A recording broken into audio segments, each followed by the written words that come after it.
Everyone, it's me, NYSE Einstein from the Florida New York Stock Exchange, inside Verstop, December 3rd. Just stop the madness.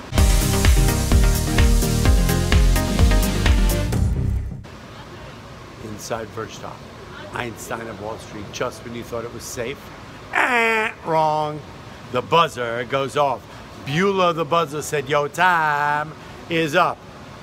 Whatever direction you thought this market was going to be going, I always say it, if you're a trader, be nimble. If you're an investor, don't look at it, because we are only one tweet away from a 1,000-point move, and that is truly the case. Now we need to analyze why the market didn't go down more, or didn't go down at all, or went down so much, or where it's going to go from here. All those beautiful unknowns. The market had had an incredible November. It was a questionable, we've had 2 days back-to-back of sell-offs, probably a little bit of a technical sell-off, or perhaps it's the president's guys getting short. You never really know.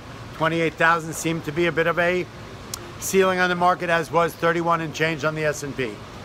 But once again, what are the unknowns and the anxiety things in this marketplace? Trade, tariffs on December 15th, and a deal with China, deal or no deal. Howie Mandel, stop the madness here in New York, NYSE, and the White House. What's going to be the next move?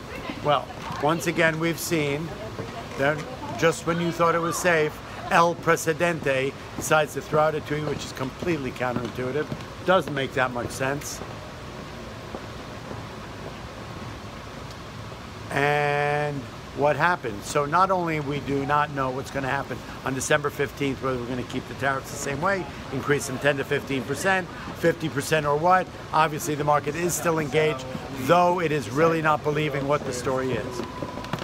Today's tweet came out, and I've said this, in conversation, that this is the ace in the hole card that the president could be playing, is to see when and where and how long he's able to delay this story until he's able to pull the rabbit out of his hat and use this China trade deal, which you build up into this incredible boogeyman, to win the election in 2020. Well, today he did it in the tweet that said we are actually going to put this off. We have no reason not to put it off until the election and or after the election. Well, I believe that caught everybody off by surprise, but I really don't believe the market believes it.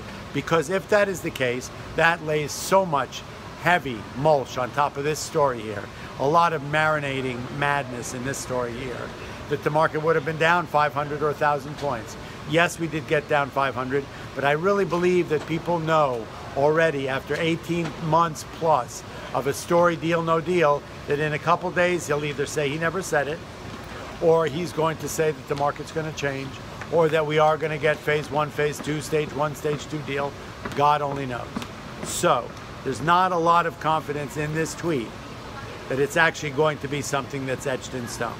We've got a lot. It's like keeping the flies off the, to be perfectly honest. You've got a lot going on here and coming out of Washington. You've got a president and an administration in deep, deep turmoil. Whether you're a fan of his or not, trouble is there. Trouble is marinating. Wrongs have been done. Whether this man gets impeached, whether he actually gets thrown out of office, it's definitely eating away at the structure and foundation of this market, of this economy, of this country. He's going over to Europe now to talk to NATO, another organization he's dissed to pieces.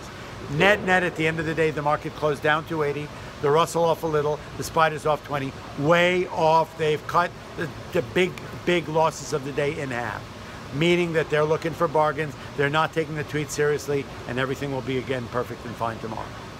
Will we have a deal or not? Will there be a phase 1 or not? Will we increase the tariffs on December 15th or not? Will they actually be installed? A lot of unknowns still. Market tells you there's still value here, and they don't believe that story. Inside Verstop, Einstein of Wall Street. That's all I got to say. Volume reasonable. Definitely some rotation. Definitely some profit taking. Definitely a little bit of fear. VIX were up. But I don't think they all believe it. I love you all. See you tomorrow.